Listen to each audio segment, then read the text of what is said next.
Different आप सभी को हमारे चैनल में बहुत बहुत स्वागत है। आज हम लोग प्रीपोजिशन का पार्ट 5 पढ़ेंगे और इसमें यूज ऑफ बिटवीन का अध्ययन करेंगे, स्टडी करेंगे। फर्स्ट रूल है बिटवीन का शाब्दिक अर्थ के बीच में होता है। बिटवीन का शाब्दिक अर्थ के बीच में होता है। इसका प्रयोग टू पर्सन और थिंग्स मतलब दो व्यक्तियों के लिए होता है। जैसे यहाँ कुछ एग्जाम्पल मैंने लिखा हूँ। She was sitting between her husband and her father. वह अपने हस्बैंड और अपने फादर के बीच बैठी है। Second number, divide these mangoes between you and me मतलब ये सब आम को आपके आपके और मेरे बीच में बांट दो। तो जैसा कि हम लोग जानते हैं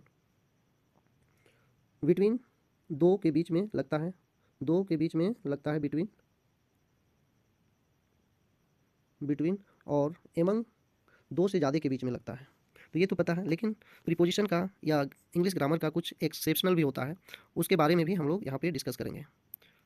नेक्स्ट हम लोग देखेंगे यहाँ पे कुछ रूल और भी ज़्यादा मेंशन है।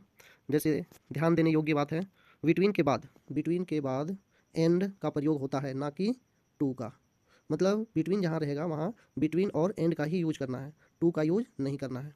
नेक्स्ट यहाँ पे ध्यान देने योग्य बात है, बिटवीन के बाद हमेशा ऑब्जेक्टिव केस का ही यूज करना है, ना कि आपको नॉमिनेटिव केस का प्रोनाउन को यूज करना है। जैसे ऑब्जेक्टिव केस करने का मतलब क्या है, जैसे आई का क्या होता है ऑब्जेक्ट मी, ही का हिम और यू का यू, वी का अस, दे का देम और सी का हर। तो ये आपका जो ऑब्जेक्ट का काम करता है उसी को ऑब्जेक्टिव बोलते हैं। नॉमिनेटिव दैट मीन्स सब्जेक्ट का काम करता है। अब इन वाक्यों को देखें ध्यान से। यहाँ पे कुछ है, contact us between 7 AM and 7 PM। जैसा कि just I have discussed about the rule.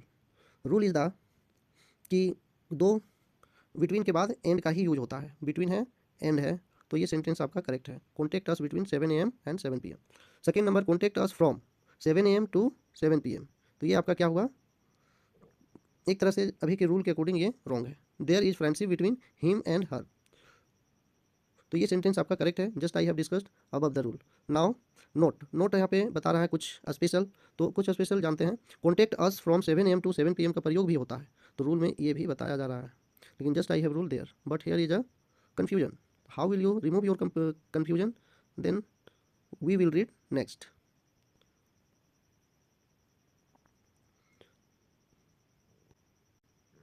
अब हम लोग यहाँ पे रूल नंबर सेकेंड डिस्कस करेंगे।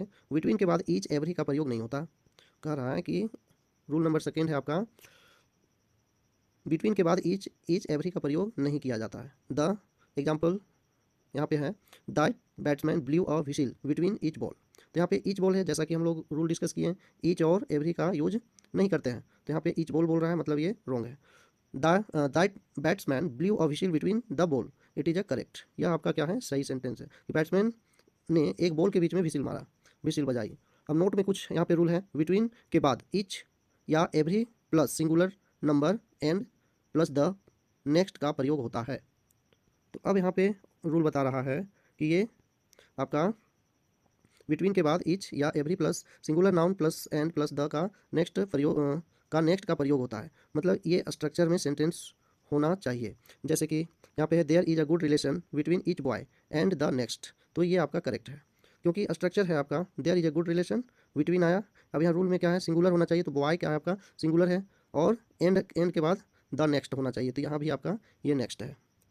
नेक्स्ट आप हम लोग डिस्कस करेंगे next rule. Example, there is friendship between every girl and the next. तो ये भी आपका ये स्ट्रक्चर के अकॉर्डिंग परफेक्ट है, तो इसलिए ये दोनों सेंटेंस आपका करेक्ट है। Now next rule we will discuss, हम लोग अगला रूल को डिस्कस करते हैं। बिटवीन का प्रयोग दो से अधिक व्यक्तियों या वस्तुओं के बीच पारस्परिक संबंध रेसिप्रोकल रिलेशनशिप बताने के लिए किया जाता है। जैसे there is cooperation between these 3 families, ये आपका रॉन्ग सेंटेंस है। Just a minute. बिटवीन का प्रयोग दो से अधिक व्यक्तियों या वस्तुओं के बीच पारस्परिक संबंध रेसिप्रोकल बताने के लिए होता है। संबंध बताने के लिए अधिक व्यक्तियों, दो से अधिक व्यक्तियों के संबंध को बताने के लिए किया जाता है। तो यहाँ पे क्या है, there is cooperation between these 3 families. There is a cooperation among, तो ये जो यहाँ पे रोंग है, ये आपका करेक्ट सेंटेंस है, क्योंकि दो से ज़्यादा, दो के बीच में अगर हो तो वहाँ पे क्या करते हैं, किसका यूज करते हैं, बिटवीन का, जैसे कि मैं पहले ही डिस्कस किया हूँ। नेक्स्ट है आपका there is cooperation among these 3 families, तो यहाँ पे एमंग आ रहा है, तो ये आपका रोंग है। There is alliance between this 6 countries, it is a correct. Now there is a alliance among, this one is the incorrect. Next one ध्यान दें, बिटवीन का प्रयोग डिफरेंस, बिटवीन का प्रयोग डिफरेंस के बाद होता है, एमंग का नहीं। बिटवीन का प्रयोग डिफरेंस के बाद होता है, एमंग का नहीं। जैसे यहाँ पे कुछ एग्जांपल है, what are the difference between oxygen and bulls, तो यहाँ डिफरेंस का यूज हो रहा है, इसलिए यहाँ बिटवीन का यूज होगा, ना कि आपको एमंग का यूज करना है। What are the differences among oxygen and bulls, तो यहाँ पे एमंग, जस्ट हम लोग यहाँ पे रूल डिस्कस किए कि डिफरेंस के, अगर डिफरेंस है सेंटेंस में तो वहाँ पे एमंग का यूज नहीं होगा, बिटवीन का होगा।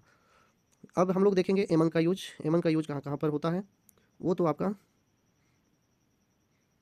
नेक्स्ट है आपका एमंग का यूज देखेंगे।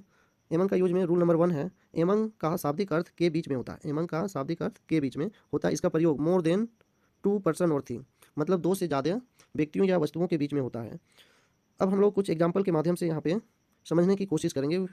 We will try to understand by some example. Now let's read, divide these mangoes among the children, ये मैंगोज को क्या करें, बच्चों के बीच में डिवाइड कर दें, बांट दें। तो यहाँ पे चिल्ड्रेन क्या है बच्चे, चिल्ड्रेन आपका एक से ज़्यादा स्टूडेंट की बात या बच्चे की बात की जा रही है, इसलिए यहाँ पे एमंग का यूज होगा।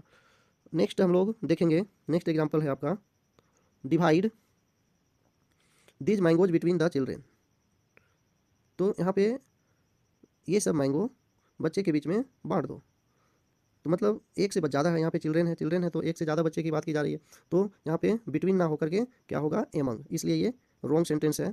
Both sentence I have written here so that we will clear our concept.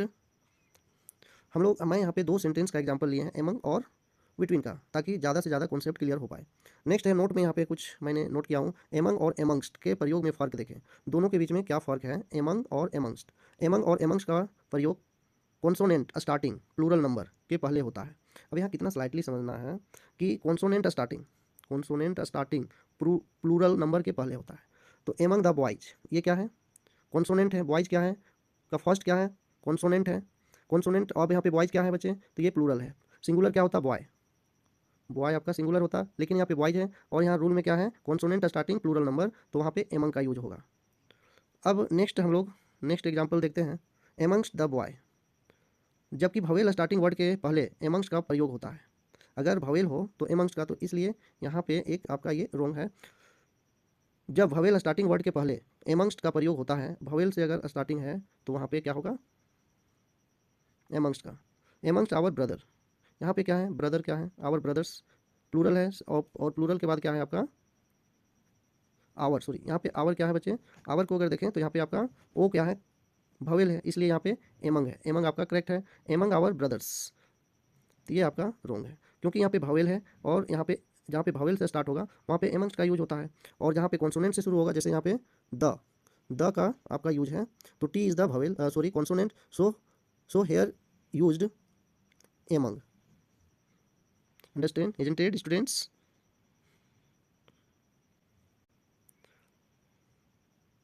Next example हम लोग देखेंगे, एमंग अस, एमंगस्ट अस, तो एमंगस्ट अस, तो यहाँ पे क्या है, यू जैसा कि हम यहाँ पे टिक कर रहे हैं, यू क्या आपका भवेल है, तो भवेल के पहले एमंगस्ट। अब ये एमंग जो है, अस के पहले एमंग दिया है, तो ये रॉन्ग है। क्यों रॉन्ग है, क्योंकि आपका यहाँ पे रूल है कि भवेल के पहले, अगर भवेल है तो उसके पहले एमंग्स लगेगा, ना कि एमंग का यूज होगा।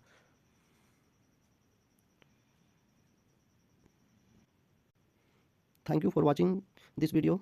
अगर आपको यह वीडियो अच्छा लगा हो और इतने इन्फॉर्मेटिव वीडियो के लिए हमारे चैनल को सब्सक्राइब करें और बेल आइकन को प्रेस कर दें, ताकि हमारी वीडियो आप तक सबसे पहले पहुंचे, और एक लाइक करना ना भूलें, सो दैट कि मैं आपके एक लाइक से मोटिवेट रहूं और भी इस तरह के इन्फॉर्मेटिव वीडियो आपके लिए इस चैनल पे डालता रहूं।